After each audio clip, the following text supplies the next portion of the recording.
Muito obrigada. Boa tarde. Não sei se está muito alto a minha fala. Tá boa? Tá. Gostaria de agradecer, então, ao CEDU, que é a Seção Psicossocial, pela oportunidade de estar aqui, nesse grupo seleto, né? E poder estar falando um pouquinho sobre o meu trabalho, sobre as minhas percepções e sobre o meu estudo, enfim.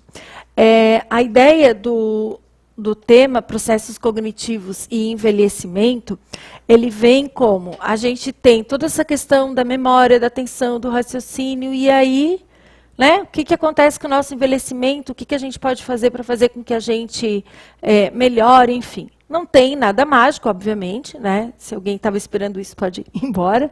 Mas, assim, a gente pode colocar algumas coisas como alertas e como situações que podem nos ajudar.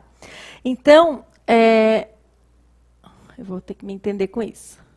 Eu dirijo para cá?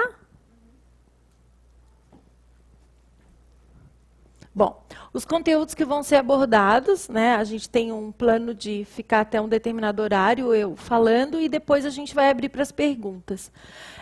A gente, então, vai falar... eu vou falar primeiro sobre as principais funções cognitivas, né, o que é cognição? Cognição é o nosso pensamento, né, então eu vou estar falando um pouquinho sobre isso, sobre a questão da cognição e a idade, né? A gente tem a reserva cerebral e a reserva cognitiva. É claro que a gente gosta muito da reserva financeira, né? Mas a gente tem que ter essas também. E aí, o que acontece um pouco, obviamente, nesse processo de aposentadoria e envelhecimento?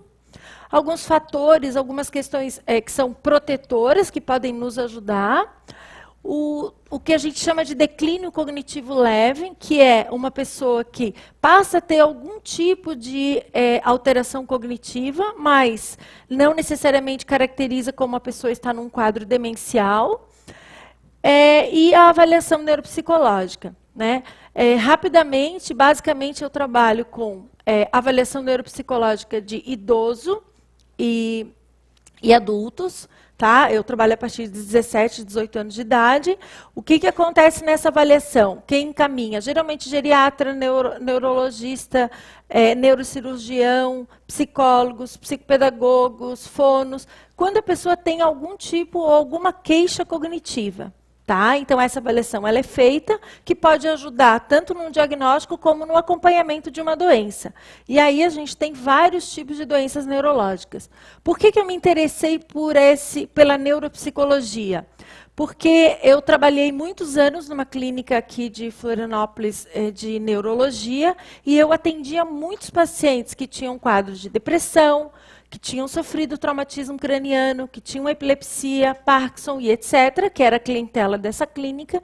E aí eu, em psicoterapia, comecei a pensar, como que eu vou atender esses pacientes? Tá? E isso já faz muitos anos, então eu trabalho basicamente com neuropsicologia desde 99. Tudo bem? Então vamos entrar nas funções cognitivas. Bom, a primeira função cognitiva, assim, que ela é bem importante é a inteligência, né? O que é um ser inteligente, né? Um ser inteligente é uma pessoa que aprende fácil, que consegue compreender, que executa, mas que tem tanto a questão do aprendizado como a execução, ou seja, ela chega a ter um sucesso.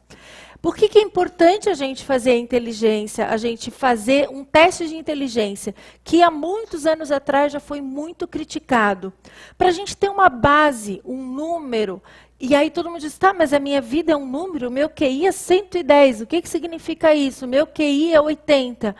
Ela é importante, porque se uma pessoa ela tem, como a gente vê isso no consultório diariamente, né? Ela tem um QI lá, vamos supor, de 90 e o plano dela é passar para medicina na federal, tá? Vai ficar meio difícil. Vocês vão dizer, nossa, mas que preconceituosa.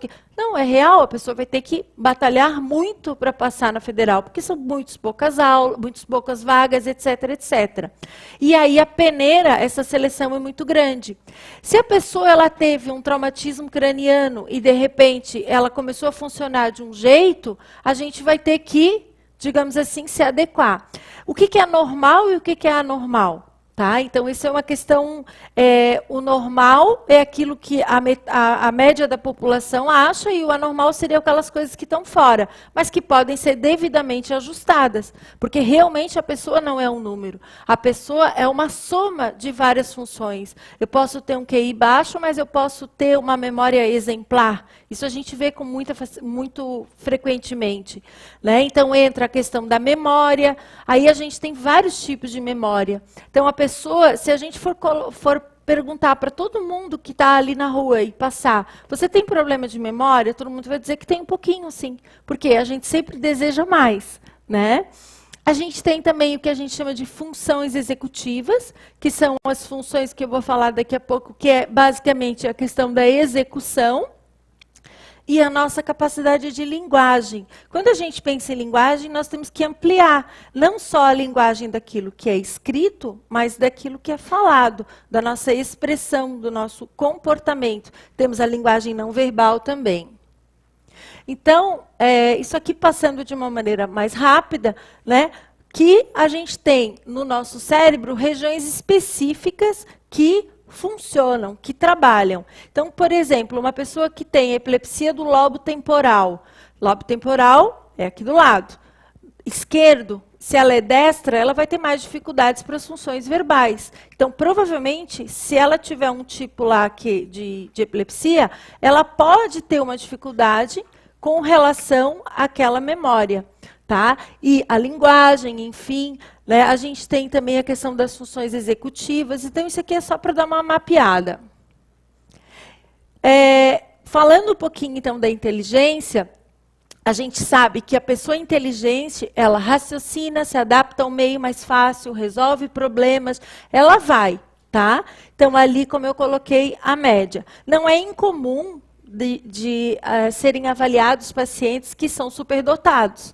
Tá? Isso é uma coisa, assim, não é extremamente frequente, mas que tem.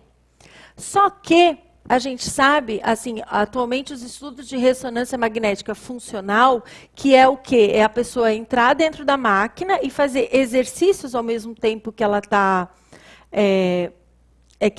ali dentro da máquina, e para ver quais as regiões que são ativadas, sabe-se que as pessoas que são mais inteligentes, elas utilizam menos energia, menos glicose, menos atividade. Então, é como se ela executa de uma maneira mais rápida. Né? É aquele aluno que a gente diz assim, na época de colégio, ele é super inteligente, ele mal olha, ele já pega, e eu estou aqui me matando.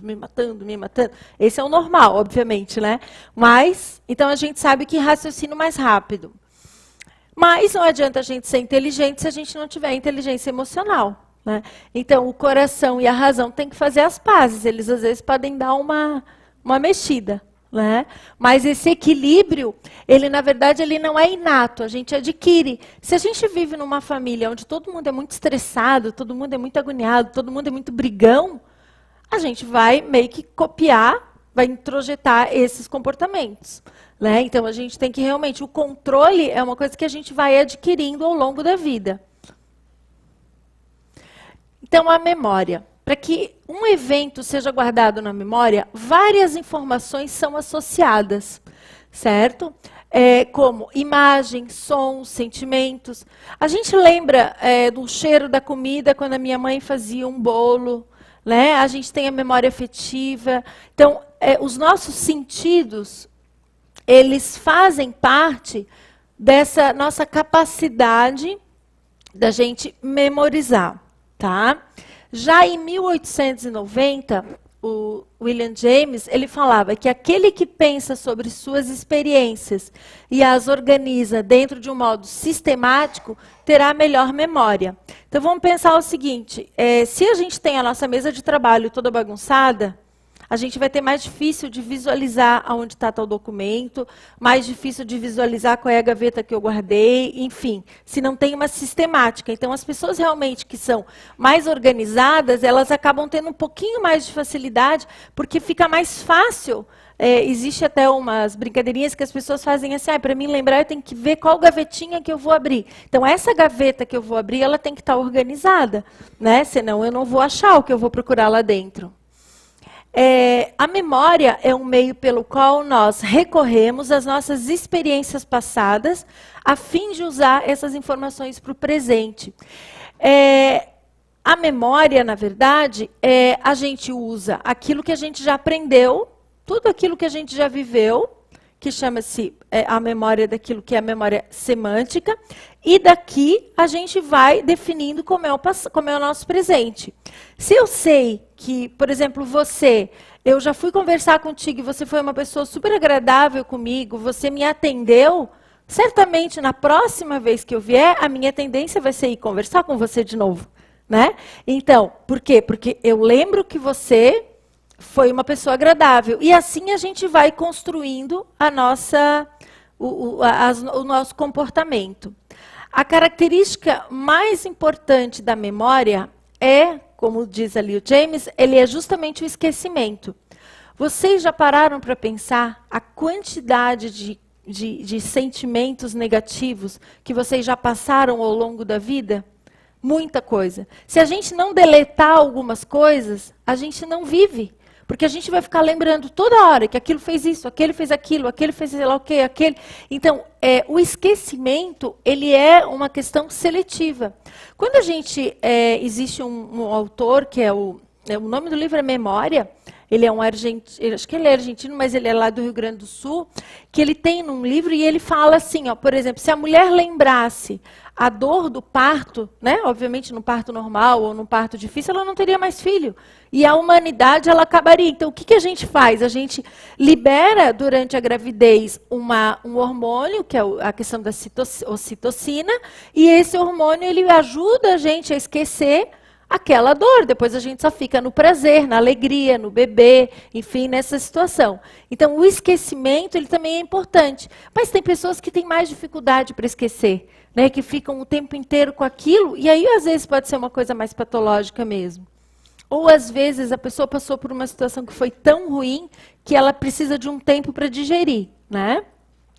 Então, lembrando, a gente tem o estímulo do ambiente, que pode ser um estímulo, alguma coisa me chamou a atenção.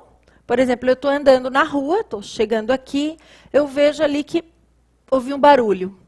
Desse barulho, eu olho rapidamente, eu vi uma pessoa que ela escorregou, caiu.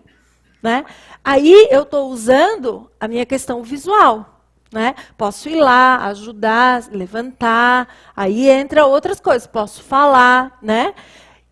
Esse é um evento que eu vou na memória de curto prazo, que é uma memória bem rapidinha, e a memória de trabalho. A memória de trabalho é uma memória onde eu vou resolver o que eu vou fazer. Essa pessoa está bem? Essa pessoa está machucada, ela tem condições de se levantar, posso me retirar para o meu compromisso, o que eu faço? Aí eu vou decidir. Aí passou, isso não vai influenciar na minha vida, não é uma coisa que eu quero que seja registrada, então eu meio que vou fazendo as seleções. E ela vai para a memória de longo prazo, ou não, caso eu decida. Tá? Então, basicamente, a gente presta atenção e tem esses processos. Todos esses processos no nosso cérebro, eles são alguns muito rápidos, como até aqui, né? E depois que parte da área frontal, ele vai vindo para a área temporal. E essas regiões aqui vão consolidar, vão armazenar essas informações. Tá? No processo de envelhecimento, a principal queixa é a memória. No consultório chega assim, todo mundo chega, eu tenho problema de memória. Mas, na verdade, não era um problema de memória. Essa pessoa está atrapalhada, essa pessoa ela está desatenta, essa pessoa está com uma alteração hormonal, ela está com alguma coisa que possa estar justificando. Às vezes não é a memória. Tá? A memória é mais do que simplesmente, então, essa evocação, é o lembrar. A gente tem que pensar que a memória, então, a gente tem que ver aonde que começa a vir o problema, se é no processo de aquisição, de retenção, conservação, que é onde eu armazeno, e aonde eu lembro. Então, a gente tem esses processos envolvidos. E nós ainda temos a questão da memória que é verbal, que é visual, né? E aí a lembrança imediata, a lembrança tardia. Normalmente as pessoas dizem, a minha memória do passado é maravilhosa. Eu lembro de tudo. A minha mãe não tem problema de memória. Ela lembra de coisas que nem eu lembro. Mas ela não está lembrando o nome da namorada do cara. Ou seja, essa informação nova é o quê? A capacidade de aprender. A capacidade de aprendizagem, ela é importante que ela seja mantida. Ela diminui com a idade, mas no começo ela é bem mais rápida. Depois a gente vai falar um pouquinho sobre isso. Então, a memória mais afetada com a idade é a de curto prazo. Principalmente essa memória de trabalho. É onde, às vezes, a pessoa ela para. Antes, ela tinha uma capacidade de decisão rápida, porque ela via, pensava, e agora ela está mais lenta. Meu Deus, como eu estou mole. Meu Deus, o que eu vou fazer? Isso com a idade é real. É essa manipulação da informação. Tá?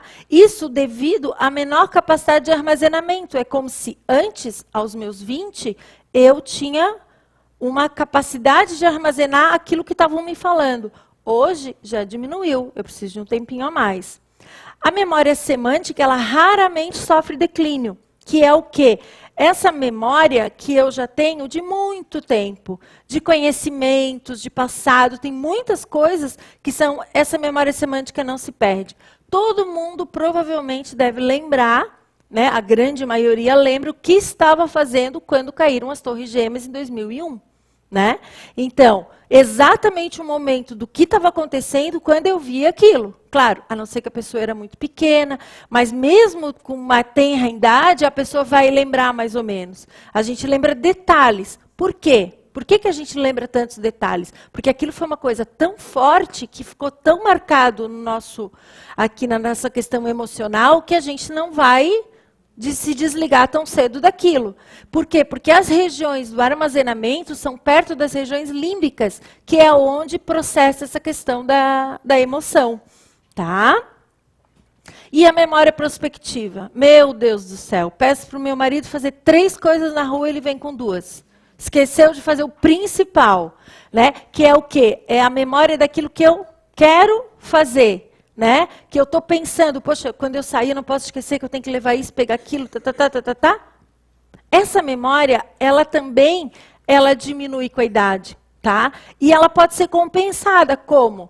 Começar a fazer bilhetinhos, usar estratégias para compensar, tá? Porque realmente ela vai diminuir. Outra coisa que também começa a pegar é com a idade diminui essa capacidade da gente realizar 2, 3 coisas ao mesmo tempo. Eu posso falar no telefone e tirar meu carro da garagem. Entendeu? Isso vai diminuindo, com certeza. Então, eu até botei ali uma fotinho de alguém que está falando, aí a pessoa de mais idade, ela pede só um minutinho que eu vou anotar. Aí vai lá e e anota. Tudo bem? As funções executivas, então. As funções executivas, gente, são as funções... ela é o maestro do nosso cérebro. Eu estou dando uma geral assim, sobre a questão das funções para ficar mais fácil depois. Por que é o maestro do nosso cérebro? Elas são habilidades críticas para o comportamento normal do dia a dia. É onde está a capacidade de atenção, essa capacidade da memória de trabalho, o sistema de memória de trabalho ele começa por ali, o controle do meu comportamento, tá? A questão de organização, planejamento, é literalmente a questão da execução. Tá? É o que nos possibilita responder adaptativamente às novas situações. Só que daí ela faz essa coordenação do social, cognitivo e emocional. Aqui a gente tem as 3 regiões principais, que é a órbita frontal, o córtex dorsolateral e essa parte aqui, que é a medial, aonde vocês podem ler, não sei se todos conseguem ler, mas assim, ó, que diz respeito às funções. Vamos pegar essa daqui primeiro. Avaliação de riscos, ou seja, se eu posso me arriscar ou não, se eu posso andar por aquela rua naquele horário, se não é perigoso. A inibição de respostas inapropriadas. Poxa, eu estou louca de vontade de aqui de rir, mas eu não vou rir porque o ambiente está muito sério. Tem pessoas que perdem isso. Ou com uma doença neurológica, tá? Ou com AVC, com o TCE, que é o traumatismo. tá? As pessoas podem ter um quadro de demência, onde essa região aqui é bem afetada. Existe um caso clássico na literatura, na neurologia, que fala sobre o Pignes Cage. Quem tiver vontade de ler um livro sobre isso, O Erro de Descartes, é muito legal. E ele relata a história de um homem, que há muitos anos atrás, que ele estava numa estrada de ferro, e a barra de ferro entrou no cérebro dele e saiu, né? A princípio, ele saiu andando, falando bem. Só que ele era uma pessoa extremamente responsável, ele era um pai de família, ele era um trabalhador, estudioso. Inclusive, a própria barra de ferro ele inventou, que era para auxiliar no trabalho dele. E aí, o que aconteceu? Ele mudou completamente o comportamento dele, virou inclusive artista de circo. Ele é lá dos Estados Unidos, chegou até a vir para a América do Sul. E nesse livro conta isso, assim, como que acontece essa mudança de comportamento. Que essas mudanças, elas são muito sutis. Eu tive a experiência de avaliar uma pessoa que ela estava na praia e tinha um guarda-sol e bateu um vento, aqui dá muito pé de vento, e entrou o ferrinho aqui e saiu. Bem por aqui. E ela também era uma pessoa extremamente contida, uma trabalhadora, bem certinha, a vida toda organizada. Aí ela, uns meses depois, já estava separada, já estava obesa, já não conseguia mais trabalhar, foi demitida. Então tu pensa assim, nossa, mas isso aconteceu em função do tipo de lesão que ela teve. É claro, o que vai se fazer? Vai tentar ajudar a pessoa a voltar para o prumo, tudo. Mas assim, quando é uma lesão, isso é real, isso acontece. Essa parte aqui da dorso lateral, ela influencia muito no planejamento. Aqui, ó, interessante só falar, né? Avaliação de risco, né? É isso, assim, ó, até que ponto eu posso me arriscar? E aqui entra uma questão super importante, que é a família estar ciente disso, para a família cuidar, né? Porque essa pessoa tem que ser supervisionada muitas vezes pela família. Eu não digo nem necessariamente uma interdição parcial ou total, mas às vezes tem que ter. E o grande problema das perícias que as pessoas passam é que a lesão, ela não é uma lesão aparente, como eu perdi um braço, eu perdi uma coisa, eu não estou machucada, eu não estou deformada. Muitas vezes as pessoas elas estão super bem, tu olha assim aparentemente, inclusive tinha um homem que uma vez eu avaliei, ele bronzeado, forte, bem, tal, tudo bem, tu olhava para ele, tu não dizia, só que ele dirigia um caminhão e ele teve um traumatismo. E nesse traumatismo, ele se desorganizou, normalmente os traumatismos cranianos, eles são frontais, então eles pegam muito essa região. Né? E aí ele não conseguia mais se organizar. Mas o que ele fazia? Ele cortava a grama para os vizinhos para ganhar um dinheirinho, porque ele não estava ganhando dinheiro, ele não estava aposentado, nada. E aí ele chegava na perícia ainda todo bronzeado, forte. Aí todo mundo vai trabalhar, né? Mas a pessoa, ele não andava sozinho na rua, ele não fazia um monte de coisa. Então, aqui entra também, ó, flexibilização das ações, planejamento do comportamento, o que eu vou fazer. Parece, para quem não tem nada, isso aqui parece uma coisa muito óbvia. Mas quando a gente começa a ver paciente com lesão, a gente vê que, né, lembrando de um caso, uma paciente uma vez bateu o carro, aí ela pegou, saiu do carro, olhou para o outro e disse assim, ai, eu tenho que ir embora. Daí a pessoa, calma, tu bateu no meu carro. Não, eu tenho compromisso. Tchau. Isso aí. Entendeu? Então, assim, ó, ela não sabia o que fazer, ela não sabia como se comportar, ela ficou nervosa, ela fugiu. Mas isso aí é uma questão emocional. Não, ela é uma paciente que ela tem um baita de um buraco aqui. Entendeu? E assim a gente vai, né? Aquele ali, automonitoramento, correção dos erros. Tem muita gente que a gente avalia, que a família vem dizer assim, puxa vida, a pessoa já fez trocentas mil vezes isso, não deu certo, e continua fazendo. Não aprende com erro. Nem todo mundo que não aprende com erro tem lesão, obviamente, né? A gente tem que ter a medida e para isso tem que ter. Mas tem esse tipo de pessoa, como essa moça, ela não aprende com o erro dela. Ela continua fazendo as coisas do mesmo jeito, né? Que é até uma perseveração. Tranquilo? Bom, então as funções executivas, A gente tem, ela é responsável pela essa execução, iniciação e manutenção de uma tarefa. Normalmente, por exemplo, a gente tem as questões do déficit de atenção, que é muito conhecido de todo mundo, né? E todo mundo acaba, não, tem um pouquinho de déficit de atenção, enfim, mas para caracterizar um déficit de atenção tem uma série de coisas que têm que ser avaliadas. E essa questão da manutenção, de eu me manter nas tarefas também. Né? É óbvio, gente, que todo mundo, quando vai ler alguma coisa, vai achar que tem alguma coisinha. Né? E a gente tem mesmo, porque existem as questões que a gente chama que são as habilidades. Né? Tem gente que é hábil para uma coisa, tem gente que é hábil para outra. Funções cognitivas que resistem à idade, que normalmente não mudam. O vocabulário é aquilo que a gente aprendeu e a gente vai continuar mantendo um bom vocabulário. E é uma forma que a gente tem, quando a gente vai avaliar uma pessoa se ela tem um quadro demencial ou não, como é que é esse vocabulário dela? Porque muitas vezes esse vocabulário, ele é muito bom. Então, uma pessoa que sempre trabalhou, uma pessoa que sempre foi bem, tem um excelente vocabulário, a gente vê assim, que a capacidade de leitura é preservada. A gente vê, não, ele tinha um nível pré-mórbido, que é um nível anterior, muito bom. A capacidade de leitura, a atenção simples e as habilidades de concentração, normalmente elas são preservadas. Soluções de problemas aritméticos básicos, porque a tabuada é uma coisa que a gente bateu muito lá atrás. E as pessoas conseguem fazer seus cálculozinhos simples. Reconhecimento de memória e recordação da essência da história. Então, por exemplo, o meu pai, a minha mãe, a minha avó, eles podem assim, não, eu lembro que tu me contou isso, eu lembro que tinha isso, mas mais detalhes eu não lembro. Tudo bem, tá normal, lembrou, né? E a memória remota, que a gente já falou, que é aquela coisa da memória lá do passado. O que vai diminuindo com a idade? Então, a atenção sustentada e dividida, dividida seria aquela situação onde eu tenho que estou fazendo uma coisa, vou fazer outra, volto para essa, né? Ou estou dividindo mesmo a minha atenção. E a sustentação é a minha capacidade de ficar mais tempo desenvolvendo uma tarefa. Ela vai diminuindo com a idade.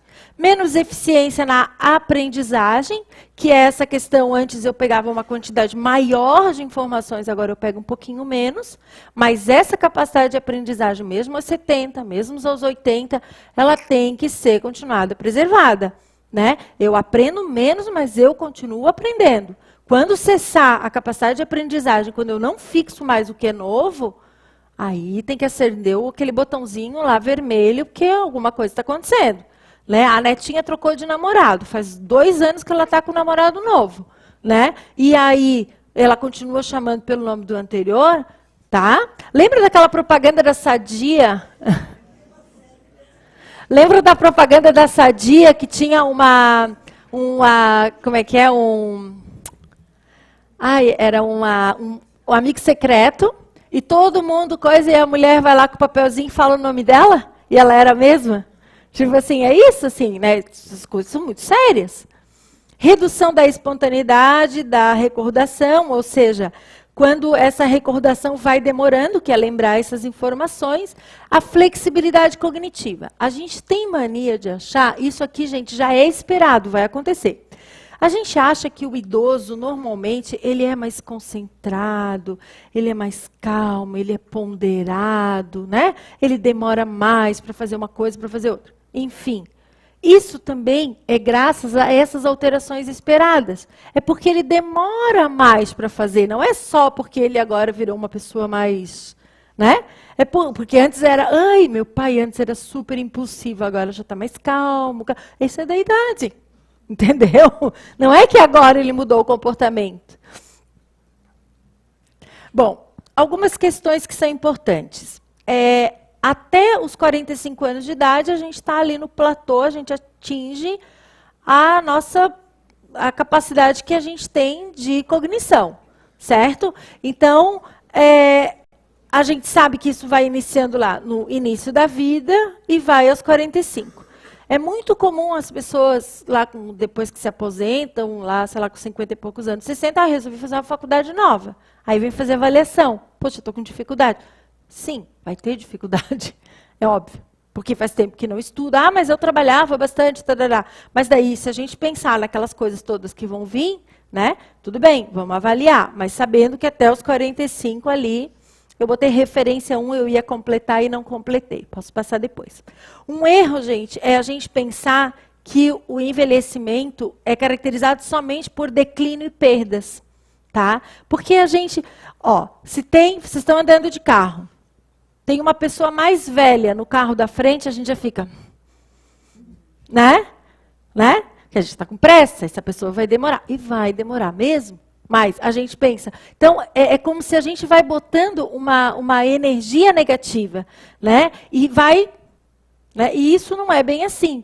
As classificações com relação ao idoso, tem ainda o idoso jovem, o idoso na média e o idoso mais velho.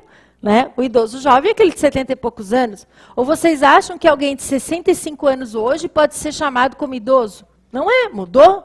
Né? Acima de 60 já passa a ter vários benefícios. É bom que tenha, mas as coisas mudaram. Eu vejo muita gente com 80 e poucos, e muito bem, e lúcido. Aí entra vários fatores. A genética, a história de vida, que daí nós vamos conversar aqui um pouquinho.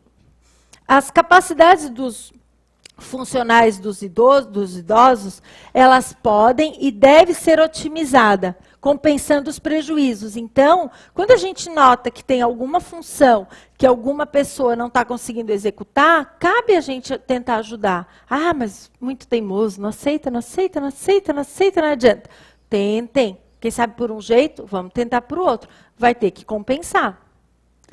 É aquela pessoa que está na fila, se bem que agora a fila do banco, se a pessoa vai tentar fazer sua senha, né, ela já melhorou isso também, né? Bom, a hipótese da reserva cerebral e cognitiva. Qual é essa hipótese, afinal de contas? A gente faz reserva financeira, a gente pode ter a reserva cognitiva, né? Então, a ideia é de que alguns indivíduos têm uma reserva, acho que é melhor eu ficar aqui, né? Que tem contra a deteriorização, ou seja, então se eu estudar bastante, se eu fizer curso de inglês, se eu entrar na ginástica, se eu entrar numa faculdade, eu vou deteriorar menos, né?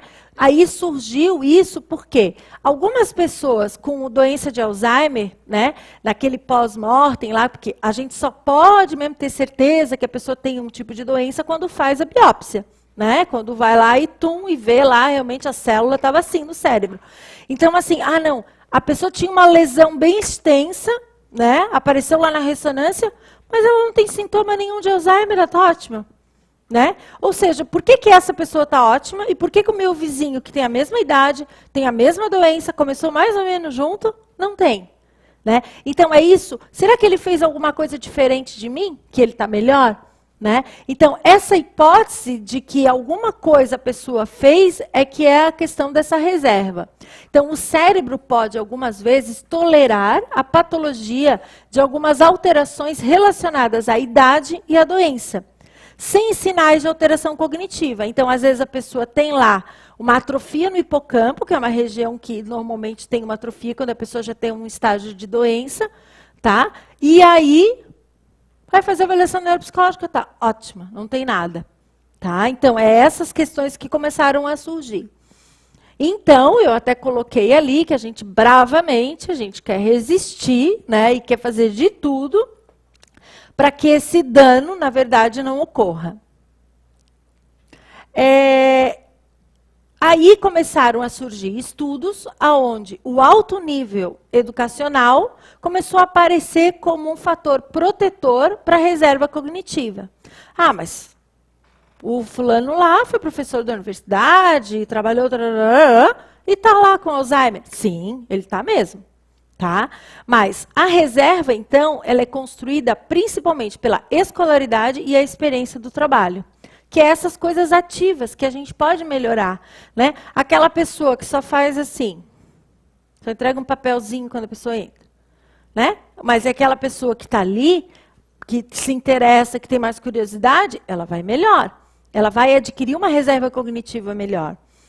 Porque a gente se dedica muito tempo na nossa vida para estudar e para trabalhar. Aqui é um artigo, tá?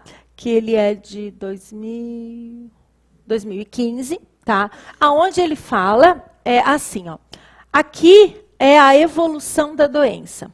tá? E aqui é o desempenho de memória. Então, uma pessoa com baixa escolaridade e uma pessoa com alta escolaridade. Deu para entender aqui? O que acontece com a pessoa de baixa escolaridade? O desempenho dela de memória é um pouco mais baixo do de alta, geralmente. Ele vem vindo, e quando atinge um determinado momento, ó, que aqui começou a doença, ele foi caindo e acabou chegando ali. E uma pessoa de alta escolaridade, o que acontece? Ela se mantém mais, vocês podem notar, a doença já começou, mas aqui é que começa o declínio. Então, na verdade, é aquela pessoa que começa a faltar a palavra e eu substituo por outra. Né? Eu não lembro o que é aprender, aí eu vou dizer outra palavra. Eu não lembro uma informação, eu explico. E aí eu falo com uma propriedade, porque eu já sei mais, e aí eu consigo enrolar. Mas, no fundo, ela chega no consultório e diz assim, ó, ninguém diz que eu tenho alguma coisa, mas eu tenho, eu sinto que eu tenho, eu sinto que estou falhando, eu sinto que tem uma coisa que não está legal. Né? Então, porque a pessoa com autoescolaridade, ela consegue, o cérebro dela é mais preparado para alternativas, para jeitos, para formas, né, de compensar essas dificuldades que vêm. Agora, quando a doença tem que se instalar, ela vai se instalar. Quando a gente pensa, a autoescolaridade ela pode proteger, a gente pensa, então a doença não vai aparecer. Vai, ela já está lá. Ela só não está aparecendo claramente. Mas se fizer algum exame mais aprofundado, vai aparecer de alguma forma. Né? E isso é bem comum da gente ver no consultório. Tá? Assim, a gente pensa, não, aí a família acha, não, mas só tinha uma coisinha leve, não, então não tem nada. Aí quando aparece de novo para fazer a avaliação que o médico mandou, tá horrível. Por quê? Porque daí o declínio é mais rápido. Deu para entender isso? Então, a reserva cerebral, ela é passiva, tá? Ou seja, ela é mediada por aquilo assim, pelos neurônios, sinapses, é o que a gente já tem. E ela é uma questão que ela como é que eu vou falar assim? A gente tem a questão genética, que nos influencia, tem o nosso jeito, tem o nosso emocional, tudo, mas ela não é tão influenciada. A cognitiva já é um processo mais ativo, onde eu posso, né, melhorar com o meu estilo, com a minha educação, enfim. Educação, assim, eu estou falando de uma maneira geral, não precisa ser uma educação formal, informal, enfim. E a gente pode ver que muitas pessoas, as pessoas de mais idade, assim, elas têm normalmente o primário, porque na época não tinha o colégio perto da sua casa, enfim, e hoje são empresários, são pessoas que passaram, né, não digo em concurso, porque daí vem a escolaridade, mas que se deram bem no comércio, que se deram bem de várias formas, mas a escolaridade lá é tchum, né? Porque na época as pessoas não tinham colégio perto. Ontem eu comecei a avaliação de uma senhora da Lagoa. Ela morava lá no canto da Lagoa, tá? E ela tinha que vir para o centro para estudar. Era complicadíssimo. Ela tem 82 anos. Não fez, obviamente, né? Então, só as famílias que eram mais abastadas ou que tinham mais condições é que moravam no centro. Então, as tarefas ocupacionais complexas requerem diariamente construir a cognição do cérebro, que podem, então, interromper ou atrasar esses processos de envelhecimento. No nosso dia a dia, se vocês estão sempre acostumados com desafios, enfim, vocês estão estimulando mais o cérebro. Isso é real. Para indivíduos geneticamente predispostos então, a doença neurodegenerativa, que não tem só o Alzheimer, existem vários tipos de demência, a reserva pode diminuir ou inibir o declínio cognitivo. Tá? E aqui fala na questão funcional. Né? Ao parar a atividade ocupacional na aposentadoria, então, me aposentei, graças a Deus me aposentei, cheguei lá, tá? Paro tudo, agora parei tudo. Né? E aí, o que acontece? Ela suspende o crescimento da reserva, porque a reserva cognitiva ela pode continuar vindo. Né? Então, se a gente não experimenta outros padrões, outras coisas, a gente vai parar mesmo. E as pessoas chegam no consultório e dizem, eu trabalhava muito, aí eu parei de repente, não sei se é isso. Né? Às vezes é, às vezes não é. Então, o que eles estão vendo, na verdade, os estudiosos? Se a aposentadoria acelera o envelhecimento cognitivo. O que vocês pensam a respeito? Né? Na verdade, não é que ela acelera, é o comportamento da pessoa. Ela não pode se aposentar da vida, né? Isso que é a questão séria, né, que a gente vê, né? Aquele homem lá que parou de trabalhar, botou pijama e ficou, não, mas não tem mais lugar para mim, eu não me sinto inadequado se eu for lá, se eu for visitar alguém, se eu for fazer isso, se eu for fazer aquilo. E isso é real mesmo. Mas a pessoa tem que ir atrás, né? Então, na aposentadoria, geralmente os trabalhadores, eles deixam ou diminuem de usar a plena capacidade cognitiva. Por isso que tem que manter os hábitos que mexam com a nossa cognição.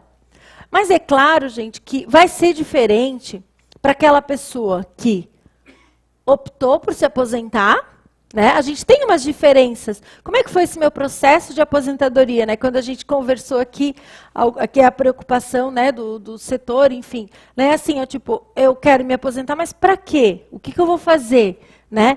Ou aqueles que eu quero, mas eu não posso. Ou eu não posso esperar para me aposentar, mas eu sou obrigada a esperar. Né? Então, isso vai ter um reflexo de como eu vou lidar depois. E essas questões a gente não controla. Existem as regras, existem as questões que a gente não controla. Né? E existe toda essa questão socioeconômica, enfim. As aposentadorias involuntárias, elas têm nos estudos que aumentou o uso do álcool e do fumo posterior.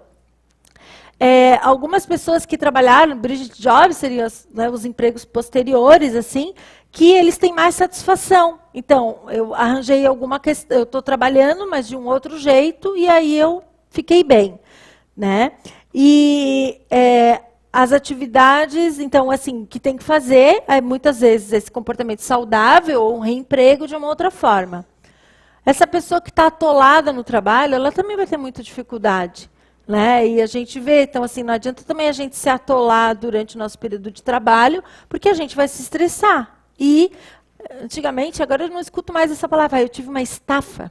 Né? Tinha essa palavra, né? Tive uma estafa. Então, gente, a idade, ela ajuda nessa questão, a idade e a suscetibilidade genética. Então, se eu estou com mais de 70 anos, 80 anos, e eu tenho uma predisposição genética, eu posso sim desenvolver a doença. Não quer dizer que sim nem que não. As mulheres são mais suscetíveis, de acordo com as pesquisas, né? E o que se vê são os resultados que um risco mais baixo para a demência é a questão, então, da escolaridade. Tá? Atividades de lazer, né, também estão associados. A educação, e aqui a gente já falou. Então, que a questão é adiar a doença, né? E a questão da complexidade é que, assim, se eu levo uma vida mais intelectualizada, eu vou usar, obviamente, meu cérebro mais. Bom, o segredo da longevidade é comer a metade, andar o dobro e rir o triplo, né? Assim, provérbio chinês. A gente vê essa cena, né, e a gente sabe o mundo está envelhecendo, o Brasil está envelhecendo, né, e a gente tem que pensar mesmo como é que a gente vai ter. Eu conheço pessoas que dizem assim, nossa, eu vou para casa agora que eu tenho que cuidar dos meus velhinhos. Na verdade, não tem só o pai e a mãe, tem o pai, a mãe, a tia, o tio. As pessoas daí vão se juntando, né, e vão tendo várias pessoas por perto. E a demência, antes, as pessoas faleciam muito do coração, do câncer. Hoje, essas doenças estão fazendo com que a gente tenha uma longevidade, porque eles estão conseguindo dar mais qualidade de vida. Então, às vezes, a gente não sabe muito o que aconteceu com os meus bisavós, com os meus avós, mas hoje a gente tem tudo, porque hoje as coisas têm... morreu de velhice. Não, hoje tem nome o que é a velhice. Né? O declínio cognitivo leve. Certo? Ele aumenta com a idade, tá? Ele ocorre em 10% das pessoas entre 70 e 79 anos de idade. E aumenta, que é aquele declínio aonde eu sinto que eu tenho alguma coisa, mas eu consigo desenvolver as minhas atividades de vida diária bem. As minhas atividades de vida diária não é problema, eu fico super bem, tá? E se a pessoa tem mais comprometimento de memória, isso predispõe a pessoa a ter realmente mais o Alzheimer. Nem todos os pacientes vão desenvolver, que tem um pouquinho dessa alteração, vão desenvolver uma demência.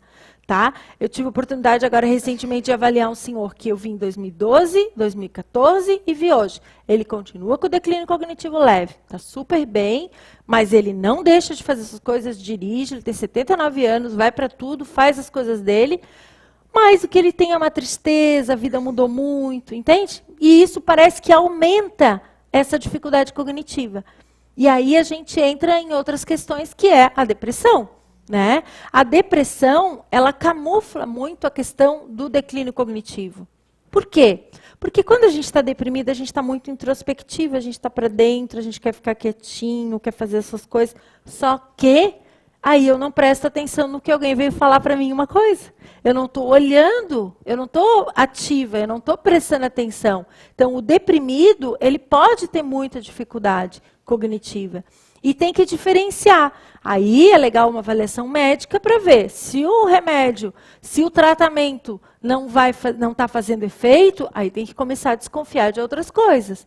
Porque há muitos anos atrás, os asilos e essas casas, essas instituições, tinham muitas pessoas com quadros demenciais sendo tratados como pacientes psiquiátricos, que não era a realidade, mas não se tinha como...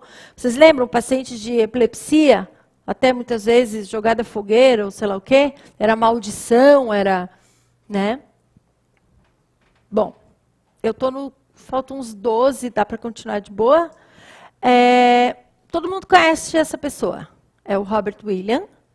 Ele faleceu, né? E saiu na revista Neurology, um editorial falando sobre o caso dele. O que vocês acham que ele morreu do quê? Podem falar. Hã? Depressão, suicídio. É o que foi passado mesmo, né? Mas isso, né, de uma maneira geral. A Susan, que é a esposa dele, ficou tão comovida, ela ficou tão mexida com tudo que ela passou, que ela escreveu para os médicos. E essa carta foi colocada como um alerta para todo mundo prestar atenção, principalmente o pessoal da área médica, tanto que saiu na Neurology. Em setembro de 2013, ele começou a ir ao médico para tratar sintomas físicos. Então, ele começou a ter um leve tremor na mão esquerda. Constipação. Por que constipação? Porque, na verdade, começa a ter problema de movimento. O problema de movimento ele é geral. Os movimentos peristálticos do intestino não estavam funcionando. Ele começou a ter prisão de ventre. Mas, aí, se a pessoa tem uma depressãozinha, o médico vai lá e dá um remedinho e diz, não, tu está tremendo por causa do remédio. Não, e esse remédio ele também tranca o intestino. Certo? Bom, ele tinha constipação, queimação no estômago, insônia, e o olfato dele. Quando se tem essa alteração de olfato com isso, tem que ser, tipo, um alerta. Vem do cérebro, né, gente? Bom, isso setembro. Final de outubro, o que aconteceu com ele?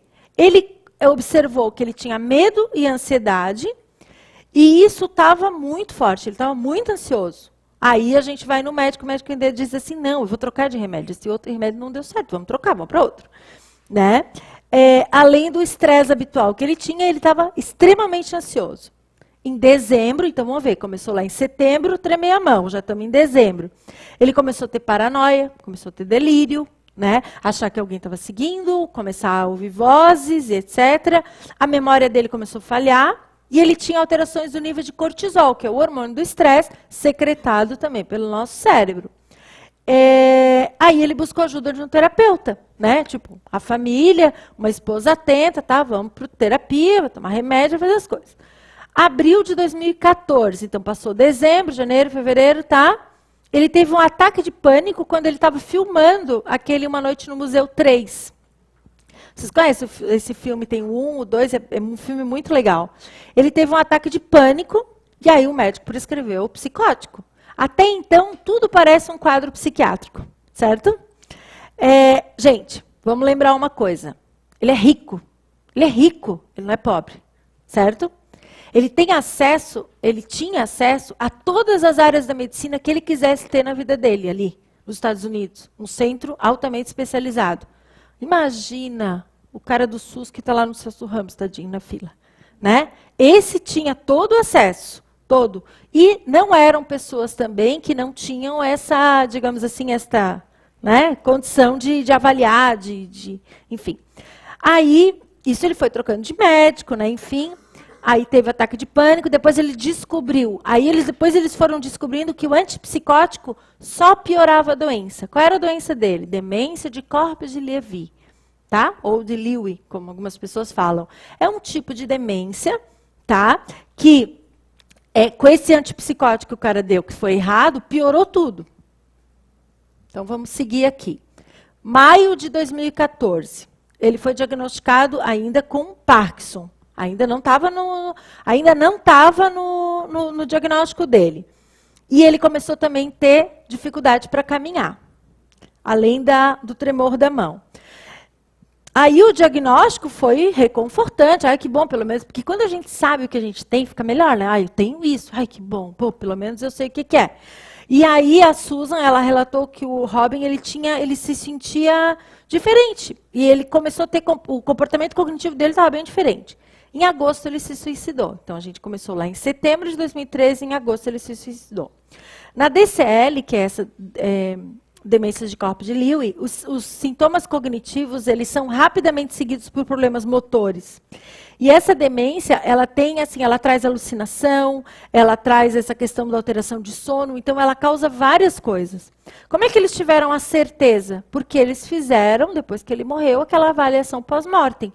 Porque não, e tipo, foi estudado mesmo o caso. Poxa, uma pessoa inteligente, complexidade, imagina tudo que ele decorava, as falas, né? Então, essa reserva cognitiva dele devia ser muito boa, né? Só que normalmente, quando as doenças também elas têm que se colocar, elas vão se colocar, né?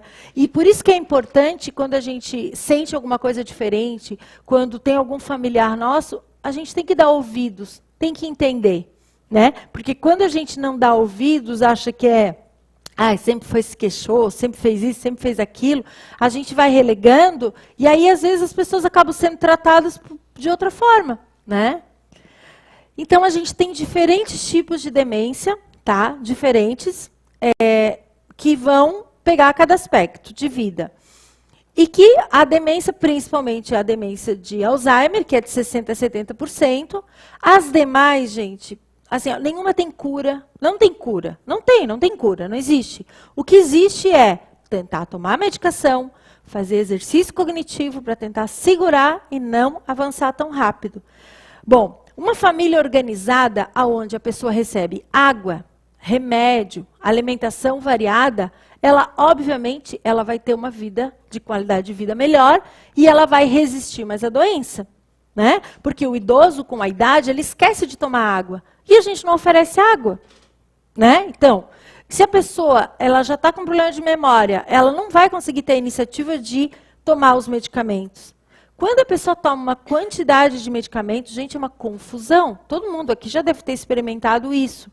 Né? É uma confusão, porque a gente tem que se organizar. E aí vai no médico, o médico trocou um, trocou outro, aí tem um nome genérico, e o nome genérico confunde, ai, mas não tinha aquele, tinha esse. Tu imagina uma pessoa que já está mais lenta, que já está com problema, ela não tem condições de tomar sozinho o remédio. No mínimo, a família tem que esclarecer, né? E tem que supervisionar. Né? Então, ali eu coloquei, assim, ó, no caso de demências, né, a importância de se esclarecer e dar orientação quanto ao que pode acontecer. O que é importante? Por exemplo, sei lá, estou com câncer. O que esse câncer pode me trazer? Ele mata? Não, ele tem cura? Não, ele tem isso, tem aquilo. A gente quer saber o que vai acontecer depois. A gente quer saber o prognóstico. Quais são as minhas chances? Quais são as... Né? Então, tem famílias que optam, por exemplo, por não dizer que a pessoa vai ter que a pessoa tem uma demência ou não. Aí é do médico com a família, é uma coisa muito pessoal. Porque aquela pessoa, se souber que ela está evoluindo com Alzheimer, ela morre. Né? Ela vai entrar numa profunda depressão. E aí tem que ser avaliado. Mas todo mundo tem que estar sabendo como vai lidar com essa pessoa.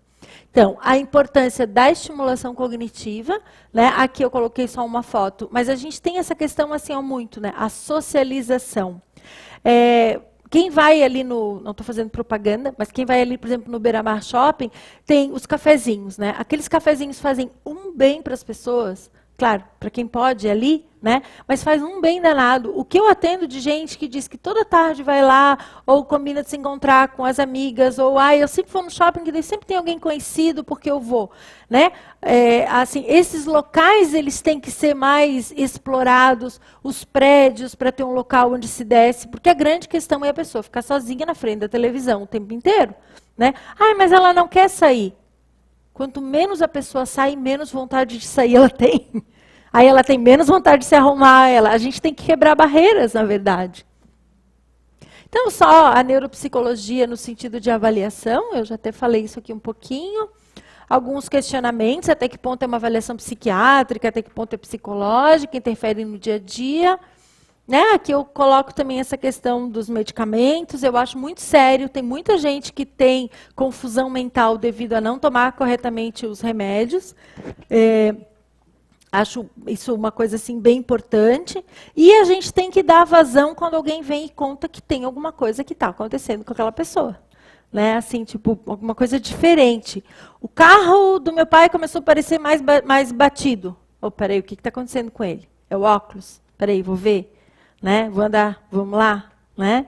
Agora, a pior coisa que tem é tentar tirar a carteira de motorista de um idoso. Né? É o ó do Borogodó, principalmente homens. Né? Gente, acho que não sei, são 4:06. Tentei dar uma corridinha mais no final ali, mas acho que fica aberto para perguntas, né? Espero que vocês tenham gostado, espero que vocês tenham...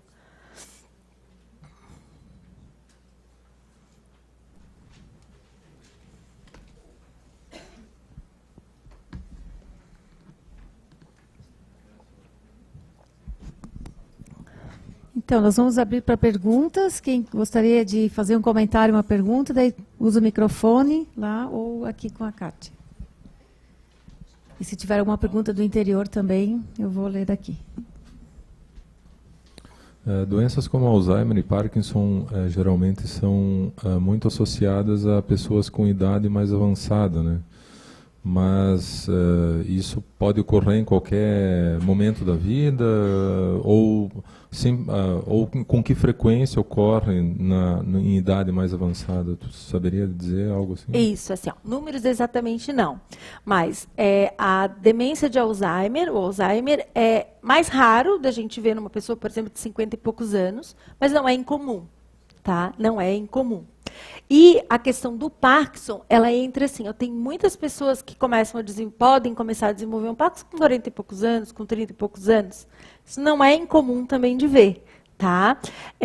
O Parkinson, muitas vezes, ele abre com uma depressão, assim como o Alzheimer também.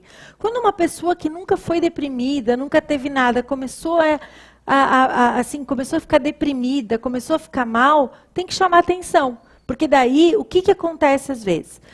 Mas eu levei no neurologista, mãe. Eu levei o meu irmão, levei, pois tinha 40 e poucos anos, ele estava deprimido, ele não era assim. Bom, peraí. A doença, ela tem uma evolução. Não é que aquele médico lá era ruim. Não. É que, na verdade, daí, 6 meses depois, aí vai em outro neuro. Aquele neuro vê, a medicação que aquele deu não funcionou, então eu vou dar outro. Ou ele acerta, ou a doença continua a evoluir.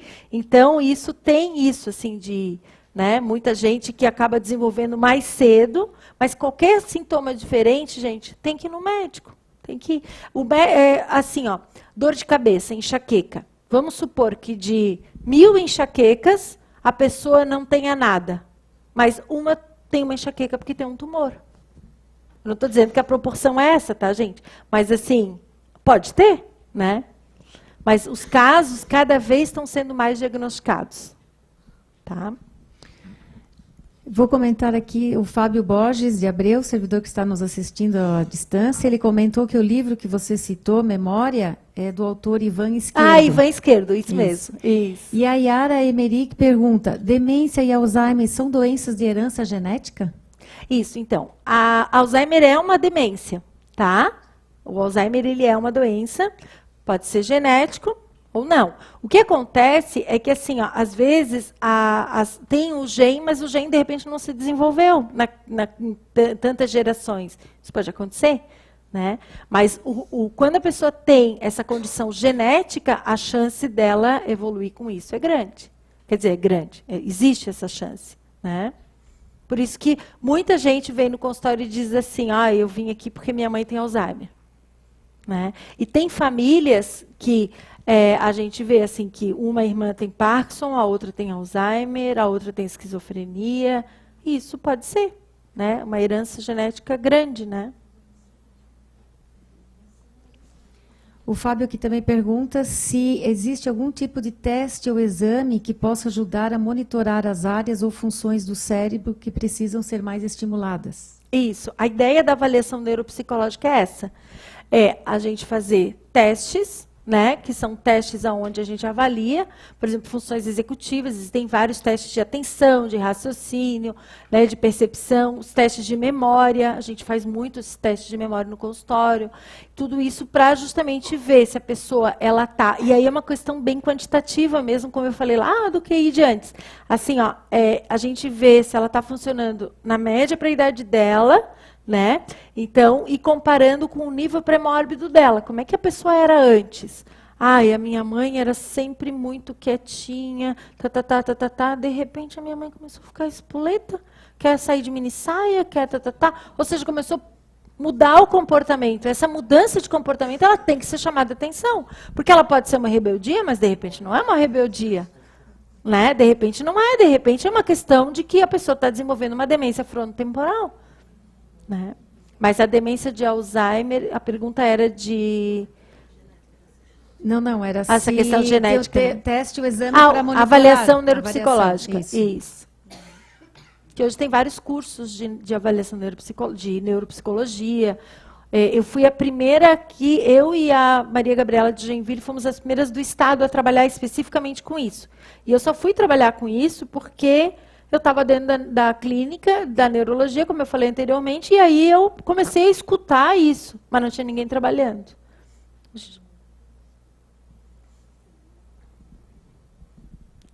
Oi. Para essas capacidades diferentes que o cérebro tem, existem exercícios específicos para evitar algum problema? Por exemplo, se eu tenho problema de memória, o fato de eu exercitar, decorar coisas ajuda, e nas outras capacidades também? Sim. Então, esse livro até do Ivan Esquerdo, ele tem assim, ó, ele vai até um ponto e se a pessoa quer se aprofundar, ela lê mais páginas, né?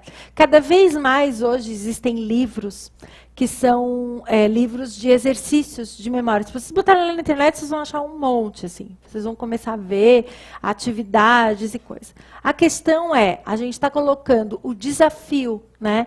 Então, por exemplo, eu não vou usar uma minha agenda no celular, eu vou tentar lembrar. Antes a gente sabia o telefone de todo mundo, né? De um monte de gente, né? Então, eu vou tentar, isso é um exercício que eu tenho. Né? Então, isso ajuda, e ajuda bastante. Então, por exemplo, no teu trabalho, no teu dia a dia, você pode desenvolver coisas que vão fazer você, digamos assim, ter que usar mais a memória. É claro, a gente não vai arriscar com coisas que são importantes, que não podem sofrer erro, né? Mas o raciocínio, a especialidade do raciocínio, ela é muito importante. E a gente acha que chegou ali por 40, 50, que a gente não tem mais isso, né? Ou que não precisa mais, ou que isso não vai ajudar. Ajuda muito. Se a gente não tem nenhum problema de saúde, a gente tem uma vida toda para frente ainda. E essa vida pode ser longa, né? Não bota um monte de molinha no coração, todo mundo sai bem, né? Você falou sobre a reserva cerebral ou cognitiva, não sei. As duas, no caso, as pessoas de nível de maior escolaridade têm hipótese de ter uma reserva maior e tal. E quando a pessoa teve uma vida ativa, digamos, de muito estímulo cerebral, né? Pode acontecer o contrário, de repente estressou o cérebro e, né, assim, teve tanto estímulo, que vai chegar um momento da vida que a pessoa realmente bate pino, que a gente fala, né? Isso. Pode acontecer também do efeito contrário ao positivo, né? Isso. Só que daí tem que ver, levantar o histórico para ver se não tem uma questão psiquiátrica, né? Então, por exemplo, uma pessoa ela pode desenvolver os quadros psiquiátricos com 60, 70 anos. E não necessariamente são quadros de demência, né? A pessoa pode, por exemplo, à medida que a pessoa, se ela tem uma personalidade extremamente rígida, que ela não consegue admitir que ela não pode, que ela não tem mais capacidade para fazer determinadas coisas, ou que essas coisas estão muito difíceis, ela vai estar brigando o tempo inteiro com ela pode pirar assim, né? Então essas coisas, a gente sabe que o estresse, vamos brincar assim como se fosse um engarrafamento de neurônios, tudo numa coisa só e não dá certo, né? Só que daí assim eu tenho o componente, gente, emocional, né? Aquela coisa assim, se eu consigo me adaptar, se eu consigo ficar tranquila, se eu consigo, claro, tranquila nunca as pessoas são, mas assim, se eu consigo me adaptar a uma nova situação, né? Ah, agora eu não consigo mais isso, mas eu vou fazer aquilo. Agora não dá desse jeito, mas eu vou lá, né?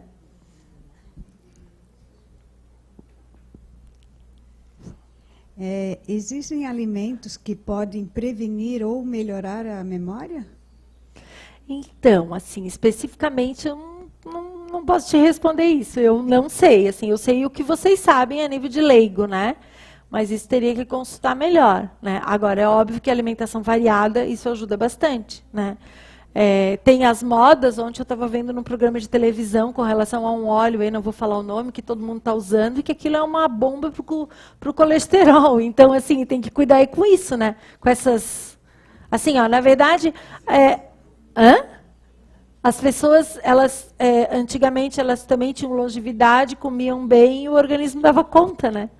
Então, mas isso teria que perguntar para uma nutricionista, para um endocrinologista. Mas o básico, assim, é a gente tentar fazer essa transposição, por exemplo, se for para aposentadoria, de uma maneira saudável, né? Tem gente que se aposenta vai se ocupar do sítio, mas se ocupa muito do sítio, né? Tem donas de casa que se aposentam e dizem assim, eu nunca trabalhei tanto na minha vida quanto eu estou trabalhando agora, né? A questão é, eu estou usando a minha reserva cognitiva, eu estou usando o meu cérebro, ou eu só estou fazendo trabalho operacional, né? Mas eu não quero fazer mais nada, só em pensar em fazer alguma coisa me dá um cansaço. Tudo bem, mas vamos tentar arranjar alguma coisa que seja prazerosa, que dê esse prazer, né? Eu posso fazer uma aula de dança se eu não gosto de ir para academia, eu posso fazer uma, né? A gente tem alternativas, né? Exatamente. Como a metade. E real, né? Os japoneses comem, né? Eles comem pouco, né? E a gente tem isso, né? Oi? Perguntinha. Como cuidar dos meus neurônios na medida que avança o tempo, a minha idade? Como cuidar dos teus neurônios? Se é que, né? Então, assim, ó. Gente, uma coisa que a gente não falou aqui é a questão do sono, né? A quantidade de pessoas que têm alterações de sono é enorme. E as pessoas têm apneias e tem várias coisas que vão prejudicar o sono e a pessoa pode ter. O que é o importante? A gente falou mais de demência, mas a gente tem todas as alterações vasculares também, né? Então, aquilo que o médico lá diz, o triglicerídeos, colesterol, tem que manter bem? Tem que manter bem, né? Então, é o sono, é a alimentação, é a pessoa não, a questão da obesidade, das células inflamatórias que se desenvolvem muito quando a gente fica mais gordinho, isso também interfere bastante no nosso cérebro, né? Então, tem várias coisas que vão contribuir. Né? O principal é não procurar não ter estresse. Poxa, se eu sei que eu me incomodo com tal coisa, por que eu não dou um jeito naquilo? Né? Mas é o outro que me incomoda. Tá, mas como é que eu lido com isso? Então, a gente tem que passar a ser mais, uma palavrinha que estava ali, otimizar um pouco mais as nossas atitudes e ações. Porque a gente procura também se incomodar em determinadas situações, a gente sabe que não precisava. Né? Só uma contribuição, parecido com um provérbio chinês, a minha mãe, esse ditado é da minha mãe, ela tem 95 anos, ela diz assim, que a gente tem que comer para viver, não viver para comer, diz a dona Marina, né? Já está com 90. É claro que a genética ajuda, né? Também ela tem uma boa genética, mas ela está com 95 anos, e lúcida, e graças a Deus, vai passar dos 100. Segundo um dos os geriatras. Um dos genros dela, diz assim, minha sogra tem uma saúde irritante. O Fábio aqui, que está nos vendo à distância, tem outra pergunta. A respeito da necessidade de esquecimento mencionada no início. Isso. Alguma técnica específica que já tenha se mostrado mais efetiva? Então, quando a gente faz terapia, né, que os psicólogos presentes, né, a gente vê assim, ó, que quando a gente consegue resolver um conflito interno dentro da gente, aí a gente deleta aquilo, né? Entendeu? Na verdade, essa seleção ela é um pouco natural, assim, porque à medida que hoje eu estou com tantas preocupações aqui, eu não vou ficar me lembrando daquilo que aconteceu. Supor, troquei de emprego, estava lá, agora eu estou aqui, vai indo, até porque não vai caber tudo, né? Agora, se tem coisas que continuam incomodando, que a gente não está bem, acho que tem que procurar alguém para ajudar, né? E a terapia é uma forma que a gente tem de procurar, assim, se ouvir, se enxergar e produzir mudança, né? A grande questão é a gente, às vezes, mudar o comportamento para melhor, né? Mas a mudança, ela só vai chegar se eu querer. Se eu não querer, né? Se a água não bateu na bunda lá quando eu estava na praia, né? A maré estava subindo, e eu aqui confortável. Daqui a pouco a água vem e leva tudo, aí eu sou obrigada a levantar, né? Mas é difícil, né? Não é fácil, mas vai. Agora, vocês podem ver, assim, como a maioria das perguntas, ela é referente sobre memória, né? E a gente falando das outras funções cognitivas, a gente vê que a memória é o produto daquilo que eu quero ter uma memória de elefante, eu quero ter uma boa memória, eu quero lembrar de tudo. Tem gente que não tem memória boa, mas tem outras coisas, tem um raciocínio muito especializado, consegue ter uma boa atenção. Mas a memória não é o fraco. E ainda tem a questão da memória verbal, memória visual, né? Tem gente que é mais visual, tem gente que é mais verbal, né? A forma de lidar, não pode me botar em qualquer lugar que eu me localizo. Não, meu Deus, eu não me localizo em nada, mas tu me explica aqui que eu vou depois te reproduzir tudo que eu disse. Então, a gente tem essas outras funções que vão nos ajudando, né? Não sei se tem mais alguma pergunta. Posso fazer uma pergunta para a plateia? Sim. Eu queria perguntar assim, se o título da palestra correspondeu ao que vocês viram. Qual foi a opinião de vocês como um feedback para mim? Tudo bem? Porque a questão era falar sobre o envelhecimento, né? Não enfocar tanto em questões anatômicas, etc., mas colocar coisas do dia a dia, assim, né? Situações que são comuns.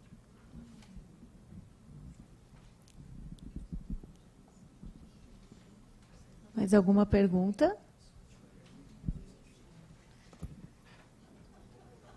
Ali, Marta.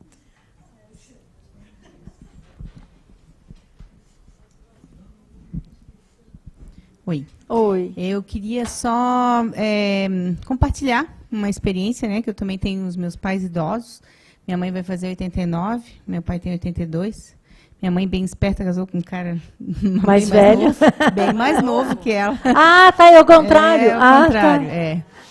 Mas assim, a minha mãe tem demência senil, não é Alzheimer, mas ela tem essa memória curta, né? A gente foi percebendo que ela foi perdendo, então realmente assim, dos sobrinhos, netos, se apresentou um namorado novo, sempre parece novo, né? Ela não consegue nem gravar o nome, nem assim a fisionomia, né? Porque veio só no Natal e tal, ela não lembra mais, né? Mas, assim, o que eu notei é que tudo isso trouxe porque minha mãe era uma mulher ativa, trabalhou sempre fora, teve... tinha muita inteligência, discernimento. Então, assim, para ela incomodou muito o fato de ela mesma perceber que estava assim. Então, isso trouxe um pouco de depressão. Daí a gente teve que entrar com alguma coisa, nada muito... não é Mas a depressão no idoso é muito comum. Isso, né? Assim, é fitoterápico, né? Mas assim, a gente teve que trabalhar isso com ela. A questão que tu falou do acompanhamento de medicamento, né? Então, assim, a gente tem tudo marcadinho, tudo separado, tá tudo escrito, né? Meu pai, que tem uma boa memória ainda, ajuda, né? Que ele está no dia a dia, mas tem que ajudar na questão do medicamento, né? E se ela está viva hoje ainda é porque a gente está muito em cima porque ela teve uma crise eletrolítica, que é o fato de não tomar água. Isso, olha Tá? só. Então, assim, realmente o idoso, ele murcha, ele perde água e ele não tem sede. Então, está escrito lá, tomar 3 garrafas de água por dia. Tá lá. E ela tem que botar a garrafinha lá do lado da televisão, ela tem os horários dela tomar água. Isso é bem real. E a gente tem que cobrar, porque ela, se ela pode, ela ainda esquece, ou faz questão de esquecer. E, assim, na crise eletrolítica, a pessoa... a questão da demência também, porque custaram... Sim, ela teve confusão mental. Diagnosticar, exatamente. Ela entrou ela no... ela deu pane. fica com... E aí a demência aumenta mais ainda. Né? Isso. Então, assim, o recado é: cuidem realmente de tomar bastante água na velhice, e essa questão dos medicamentos é bem séria. E, no mais, dá para seguir uns provérbios, né? Isso. Mas essa questão dos remédios é bem sério. É bem fácil assim se enganar e aí tem as caixinhas. Só que às vezes eu ouço assim a filha dizer, né? Ai, mas eu faço a caixinha bem certinha para a mãe, mas ela não toma. Quer ver outra coisa que acontece bastante? Eu quero que a minha mãe faça alguma coisa. Aí eu vou lá, vou comprar as agulhas de crochê e coisa. A mãe nunca fez crochê na vida. Vai fazer agora? Não vai aprender agora. Ou seja, a gente tem que procurar também colocar hábitos que sejam hábitos que já são conhecidos. Né? Não adianta a gente querer introduzir. Nunca teve paciência para ler um livro, vai ficar fazendo palavra cruzada. Não vai fazer palavra cruzada. Fale. Então, algum tempo eu li a respeito assim que é um tipo de exercício, de atividade para os neurônios, você levantar à noite, né, tá deitado na cama, e, digamos, para a cozinha ou qualquer lugar na sua casa, no escuro, né? Fazer o que você tem que fazer, tipo, vou levantar, tomar água, vou até a torneira, pegar essa água no escuro, né? Retorno para a cama no escuro. Diz que é um tipo de exercício para a memória. Isso procede? É que fazer assim, isso no escuro, outras atividades, provavelmente, tipo no banheiro, né? Eu fico pensando assim, te ouvindo, provavelmente essa técnica, ela deve estar dizendo assim, tipo, tu vai lembrando onde é que estão as coisas do espaço, né? E tu vai no teu sensório motor ali, tu vai tentando chegar, né? Mas, como alguém aqui já falou, é arriscado, né? Então, assim, mas existem muitas técnicas de memorização. Né? Mas uma coisa é real, gente, não tem a fórmula mágica, porque eu faço isso. O principal é a gente tentar estabelecer estratégias de, assim, tentar memorizar fazendo associação, né? Isso é uma coisa bem legal, assim, fazer associação entre uma coisa e outra, uma coisa que é difícil. Nos cursinhos pré-vestibulares, eles fazem muito isso. Eles fazem uma musiquinha com a fórmula tal, não sei o que lá, com não sei o que, e assim vão, né? Mas tem que cuidar com determinadas coisas, né? Porque uma queda, assim, dependendo da idade, ela é bem séria. Só uma outra coisa sobre essa questão da memória, né? Da experiência da minha mãe. A minha irmã, então, começou a dar um monte de livro. Mãe, lê, Isso, né? Ela não tinha muito hábito de ler, mas ela tentou. Daí um dia ela perguntou, mãe, como é que é a história? Tá assim, filha, eu não consigo sair da primeira página, porque eu leio, aí eu não lembro mais o nome dos personagens, não sei mais o que. Entende? O que ela leu antes, ela não consegue. Então, lê uma história, ela não consegue mais. Isso. Daí, aí causa o efeito contrário. Dá uma tristeza. Puxa, cada vez que eu vou pegar o livro, não, mas ela ainda manda eu ler, mas eu estou fazendo uma coisa que eu não tenho condições. Sim, daí a gente começou a pegar livros de crônicas, assim, menores. Tipo lá da Marta Menezes, que menorzinha, 2 páginas, então ela lia aquilo, pronto. Então ela leu, né? Aí aquilo ela começou a se sentir melhor. E daí, por experiência, não sei como, minha irmã deu para ela, tinha um livro lá em alemão. E a minha mãe falava alemão desde criança. Legal. Minha mãe fala fluentemente alemão, também de ter estudado mesmo, né? E aí ela começou a ler alemão e a memória dela, no alemão ela lembra. Tá, ela consegue lembrar dos personagens, consegue lembrar da história, porque o alemão é uma coisa lá da infância. Isso. E aí, agora, para ela ler alguma coisa, tem que ser em alemão. Que legal. Queria fazer só uma pergunta. Olha que legal. A diferença ali, ela comentou, né, que a demência e o Alzheimer, né, muitas vezes são confundidos. Eles só são vistos, essa diferença pelo diagnóstico, Não, por o exame? Alzheimer é uma demência. Pois é. Isso, mas nem toda demência vai ser Alzheimer. Não. Sim. E essa diferenciação é vista por um exame ou pelos sinais e sintomas? Pelos sinais e sintomas clínicos. Porque o sintoma Porque ele começa... geral é a perda da memória, que Nem sempre. Às vezes um paciente, ele...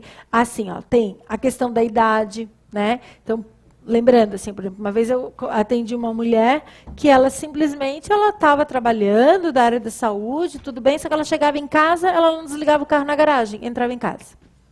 Aí daqui a pouco vinha alguém, mãe, o carro está ligado na garagem. 50 e poucos anos. Aí ela ia trocar de roupa, ela botava um sapato diferente do outro. Entende? O que ela começou a ter dificuldade? Funções executivas. Ali, em menos de 2, 3 anos, 2, 3 meses, falaram que ela não tinha condições mais de trabalhar. Eu olhava para ela, estava normal. Só que ela estava mais teimosa e um pouco mais agressiva. Então, funções executivas, comportamento. Daqui a pouco ela começou a bater o carro. Aí começou a entrar a parte visoespacial. E a memória é relativamente preservada ainda. A memória dela estava boa. Então, a avaliação neuropsicológica, ela consegue diferenciar isso. E o médico, se a pessoa, né, obviamente, nem todos são encaminhados para avaliação neuropsicológica, mas o médico, muitas vezes, pela história clínica, aí pede o exame de imagem, pede coisa, ele vai vendo e aí ele vai diferenciando. A grande questão, gente, é que assim, ó, o Alzheimer é a demência que mais tem medicação para tomar. As outras não têm. Então, as outras, o que se faz? Controla o comportamento, porque não tem uma coisa específica para ser dado. Não existe, assim, a medicação, né? Então, o que tem é ficar tentando, né? E aí acompanhando. No caso dessa mulher, ela não tinha mais condições de se vestir, de sair, de coisa, mas ela relativamente... Aí vem o que ela falou ali, que é interessante. Ela tinha consciência de que alguma coisa estava acontecendo errado com ela, mas ela não sabia o que era. Ela não tinha noção do que era.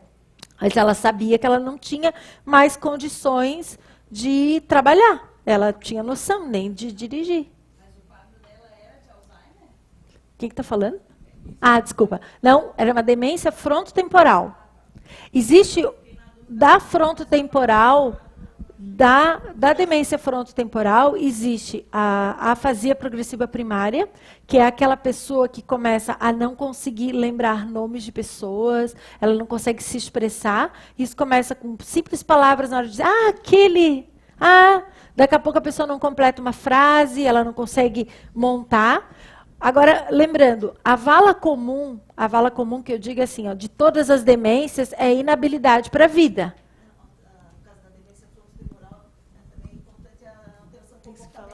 Isso. Não, a demência frontotemporal, né? Uma característica importante é a alteração do comportamento, né? A pessoa, por exemplo, ela é bem séria, daqui a pouco tem uns comportamentos assim, desinibição, né? Assim, um comportamento até meio constrangedor em sociedade, né? Isso, exatamente. Vê, né? Então, pode falar. Desculpa. Não, só complementando, né?